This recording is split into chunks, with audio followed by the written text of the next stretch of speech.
It's not about doing things that you enjoy. It's about learning to enjoy the things you need to do.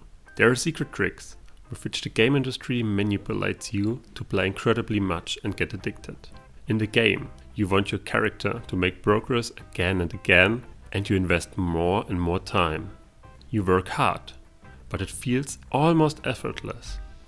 And it's even a lot of fun, and your character succeeds, mastering one level after another, getting more and more valuable items, and your gold fills up faster than you can spend it. You get fitter, earn reputation, and tick off one goal after another.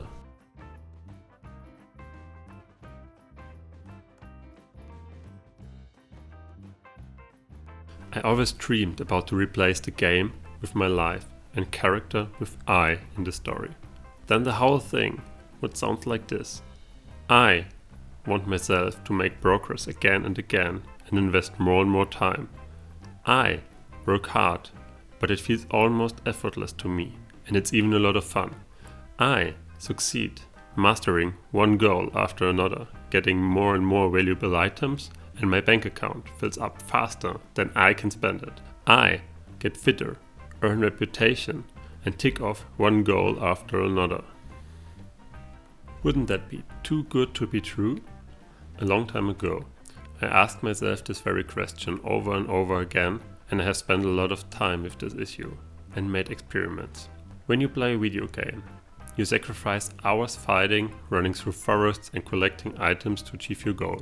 You have an incredible amount of fun doing this.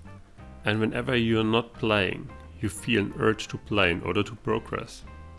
It is the first thing you want to do in the morning and after work or after school. But why? You obviously have to concentrate a lot, pay a lot of attention, and do what people in real life would call really hard work. Why does the game industry work like this? Can't the whole thing be transferred to real life?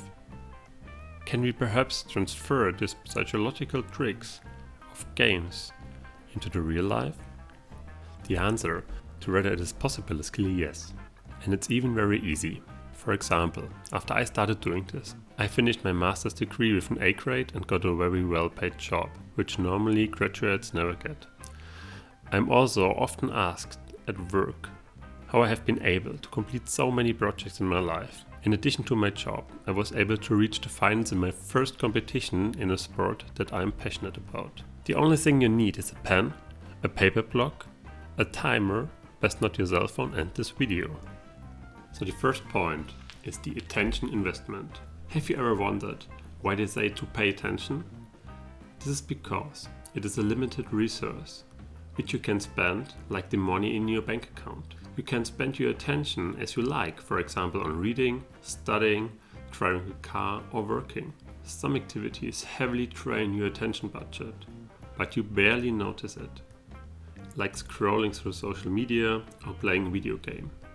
You need to get aware that some of these activities feel very demanding and others not, even though they all have a cost in terms of attention. So try to adopt the thinking of an investor and invest your daily attention budget where it really matters, where it brings you the most return. How to find the best attention investment we will see in the next step.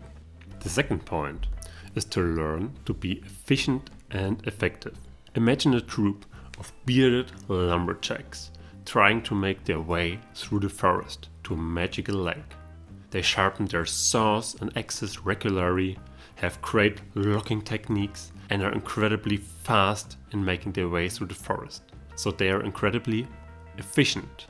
But unfortunately, they will never reach their destination because they took the wrong path. But there's a second group. This group has really blunt tools and brute technique. They set out on a different path, but the right one. They will arrive safely at the destination. They are effective. To be successful in our lives, we should have both efficiency and effectiveness, and not neglect either. Effective is getting to achieve the desired goal. Efficient means don't waste attention, time, energy, or other resources on that way. We already have our most important resource, attention, in focus. So we are already efficient here. Now we have to make sure that we are effective? We do this by taking a pen, writing our big goals on a block. Finish a degree, a master thesis, a project at work, build a company or athletic goals. Whatever. You must be very clear what your overall goal is in the next few weeks, months or even years. There can be more than one goal, but they must be strictly separated, and you must be careful not to exceed your attention budget. So write it down and imagine it. Everything you didn't write down is unimportant and gets what's left off of our attention budget. Trick your brain to laugh during hard things. Your life becomes a brick game. When you play a computer game, you never have to go straight up against the final enemy. That is your big goal. It would be completely demotivating. You wouldn't know where to start, and just like the incredible number of things to reach your big goal, the enemy would overwhelm you again and again. Computer games wisely avoid this and divide your way to the big goal in countless small quests that you could accomplish. Your brain can anticipate success in the short term and imagines how great the new level is or the new armor. This happens because of a dopamine release in your brain. So we take our block again and divide our big goals into sub-goals.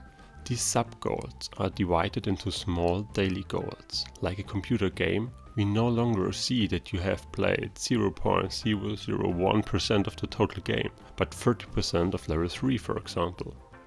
Not every level can be reached in one day. Even the programmers of computer games know that. That's why you always make progress somewhere. If you're still 70% away from the next level, it's only 2% to the new armor. That keeps you motivated, so you also set many small doable goals.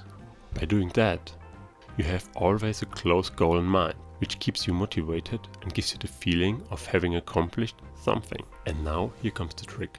For each of my daily goals, for example working through mails and then finish the Excel spreadsheet, I write a small number behind the task when I have done it, starting with a 1 and draw a rectangle around it. After the next completed task, the rectangle with the number 2 is added. I collect points, or bricks, or to stay in our game, experience points on the way to my big goal. Imagine you have to build a house all by yourself on a meadow. Pretty overwhelming and intimidating, isn't it? It's like a final enemy.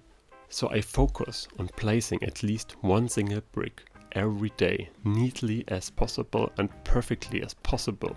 That's where I focus my attention, putting at least one brick as perfectly as possible every day. The more bricks I have collected, the closer I get to my goal. I make my progress. I make my progress visible. I make my success visible, and I know whether I'm still efficient and effective, depending on how many stones I have collected recently. So it's even fun to do the individual tasks. I get closer to the final enemy, and it does not scare me. Because I know I will get to my next level up, because I know I made progress, and I see myself getting better. Regulate your dopamine. Simply say it. Dopamine is our drive for everything. Whether it is good for us, whether it is helpful to achieve our goals, or just negative like drug use or gambling. But we can harness the superpower of the drive if we understand how the process works fundamentally. Dopamine is not always released when we get something great as a gift or achieve something. It works on the basis of a so-called reward prediction error. That means dopamine does not respond to an award, but to a prediction error for an anticipated reward. In games, this is exploited. You know you can find a dragon egg if you defeat enough orcs. Eventually one orc will drop the dragon egg, but you don't know when it will happen. And that's what makes your dopamine run at full speed and thus our motivation. That's how one-armed bandits work, by the way. We must set rewards on the way to our goal that we really want.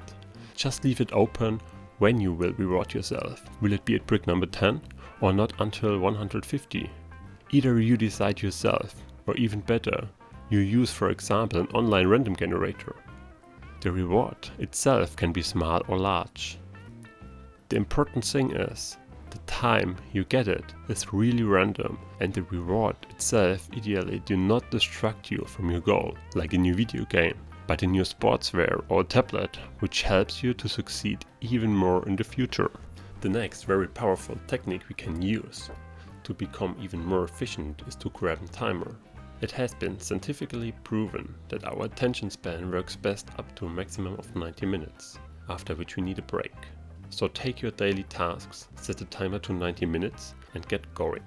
In games, sometimes you only have 90 minutes in a cave to find the exit, valuable item or the princess. The fictional time pressure can make even boring things much more interesting because they become more difficult and suddenly feel new and unknown. Try it out. It's really fun. In computer games, you usually can't press pause on such a level.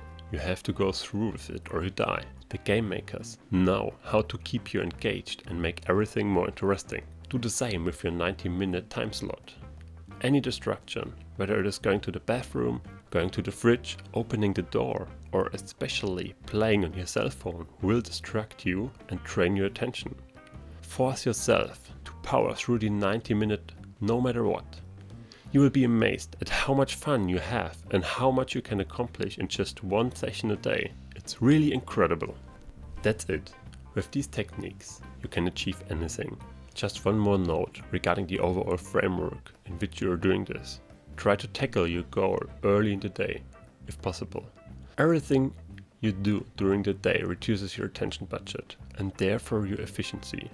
When you take breaks, try to go for a walk or take a power nap. Listen to music and dance. Everything else consumes your attention budget, especially social media, even if it doesn't feel like that. Be aware of buffers and don't plan to put as many bricks in one day as you can, otherwise you will be back to overwhelming yourself. It is not about doing the things that you enjoy, it is about learning to enjoy the things you need to do. So let's do it.